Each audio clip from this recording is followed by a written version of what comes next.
ನಮಸ್ಕಾರ ಎಲ್ಲರಿಗೂ. ನಾನು ನಿಮ್ಮ ಪ್ರೀತಿಯ ರಾಯಚೂರು ಹುಡುಗಿ. ತಮಗೆಲ್ಲರಿಗೂ ಅಮ್ಮ ಅಡುಗೆ ಮನೆ ಯೂಟ್ಯೂಬ್ ಚಾನಲ್ಗೆ ಸ್ವಾಗತ ಸುಸ್ವಾಗತ. ಇವತ್ತಿನ ಸ್ಪೆಷಲ್ ರೆಸಿಪಿ ಏನಪ್ಪ ಅಂದರೆ ಪೂರಿಗೆ ಸಖತ್ ಟೇಸ್ಟಿಯಾಗಿರುವಂತಹ ಬೆಡ್ಗೇರಿ ಚಟ್ನಿನ ಯಾವ ರೀತಿ ಮಾಡೋದು ಅಂತ ನೋಡ್ಕೊಂಡು ಬರೋಣ. ಮೊದಲಿಗೆ ಈ ರೆಸಿಪಿನ ಮಾಡಲಿಕ್ಕೆ 2 ಮೀಡಿಯಂ ಸೈಜ್ ಈರುಳ್ಳಿನ ತುಂಬ ಚಿಕ್ಕದಾಗಿ ಹೆಚ್ಚಿ ಇಟ್ಕೋಬೇಕು. 3 ರಿಂದ 4 ಹಸಿಮೆಣಸಿನಕಾಯಿ ಈ ರೀತಿ ಒಂದರಲ್ಲಿ 3 ಭಾಗಗಳನ್ನಾಗಿ ಮಾಡಿ ಇಟ್ಕೋಬೇಕು. 1 ಕಪ್ಪಷ್ಟು ಹುರಿಗಡಲೆ ಪುಡಿ ಅಥವಾ ಪುಟಾಣಿ ಪುಡಿ, ಹಾಗೆ ಒಂದು ಸ್ವಲ್ಪ ಕರಿಬೇವು, ಹಾಗೆ 2 ರಿಂದ 3 ಒಣ ಮೆಣಸಿನಕಾಯಿನ ಈ ರೀತಿ ಮುರಿದು ಇಟ್ಕೋಬೇಕು.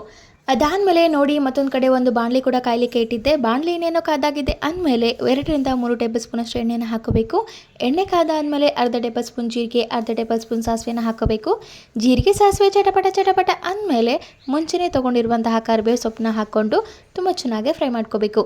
ಅದಾದಮೇಲೆ ಹಸಿ ಮೆಣಸಿನ್ಕಾಯಿ ಹಾಗೆ ಒಣ ಮೆಣಸಿನ್ಕಾಯಿ ಇದೇ ಹಂತದಲ್ಲಿ ಹಾಕಿ ತುಂಬ ಚೆನ್ನಾಗಿ ಫ್ರೈ ಮಾಡ್ಕೋಬೇಕು.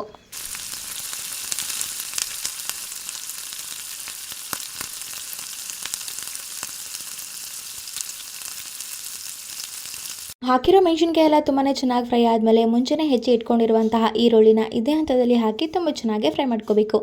ಈರುಳ್ಳಿ ಕಂಪ್ಲೀಟಾಗಿ ಬಾಡಬೇಕು, ಅಲ್ಲಿವರೆಗೂ ಅದನ್ನು ತುಂಬ ಚೆನ್ನಾಗಿ ಫ್ರೈ ಮಾಡ್ಕೊತ ಹೋಗಬೇಕು.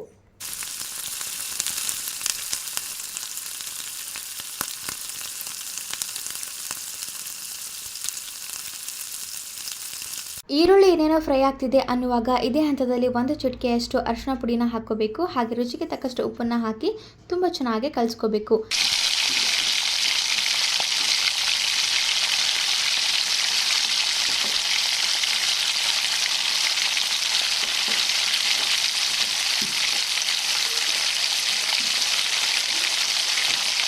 ಅದೇ ರೀತಿಯಾಗಿ ಮತ್ತೊಂದು ಕಡೆ ಮುಂಚೆನೇ ತೊಗೊಂಡಿರುವಂತಹ 1 ಕಪ್ ಪುಟಾಣಿ ಪುಡಿಗೆ ನೀರನ್ನು ಹಾಕ್ಕೊಂಡು ಅದು ಒಂಚೂರು ಗಂಟಿಲ್ದಂಗೆ ಕಲಿಸ್ತಾ ಹೋಗಬೇಕು. ಅದು ಕಂಪ್ಲೀಟ್ ಆಗಿ ಪೇಸ್ಟ್ ರೀತಿ ಆಗಬೇಕು, ಆ ರೀತಿ ಕಲಿಸ್ಕೋಬೇಕು. ಅದಾದಮೇಲೆ ನೋಡಿ ಮತ್ತೊಂದು ಕಡೆ ಈರುಳ್ಳಿ ಸಹ ತುಂಬ ಚೆನ್ನಾಗಿ ಫ್ರೈ ಆಗಿದೆ. ಇದೇ ಹಂತದಲ್ಲಿ 1 ಚಿಟಿಕೆಯಷ್ಟು ಸಕ್ಕರೆ ಕೂಡ ಹಾಕ್ತಾ ಇದ್ದೀವಿ. ಸಕ್ಕರೆ ಆಪ್ಷನಲ್, ನೀವು ಹಾಕ್ಬೋದು ಬಿಡ್ಬೋದು, ಬಟ್ ಹಾಕಿದರೆ ತುಂಬ ಟೇಸ್ಟ್ ಬರುತ್ತೆ, ಹಾಗಾಗಿ ಹಾಕ್ತಿದ್ದೀನಿ.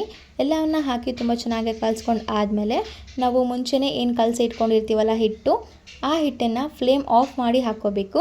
ಅದಾದಮೇಲೆ ಅದೇ ಕಪ್ ಅಳತೆಯಲ್ಲಿ ಮತ್ತೊಂದು ಸ್ವಲ್ಪ ನೀರನ್ನ ಹಾಕ್ತಾ ಇದ್ದೀನಿ. 1 ಕಪ್ ಫುಲ್ ಅಥವಾ 1.5 ಕಪ್ ಕೂಡ ಹಾಕೋಬೋದು. ತೀರಾ ಗಟ್ಟಿ ಮಾಡಬೇಡಿ, ತೀರಾ ತೆಳು ಮಾಡಬೇಡಿ, ಮೀಡಿಯಮ್ ಆಗಿರಬೇಕು.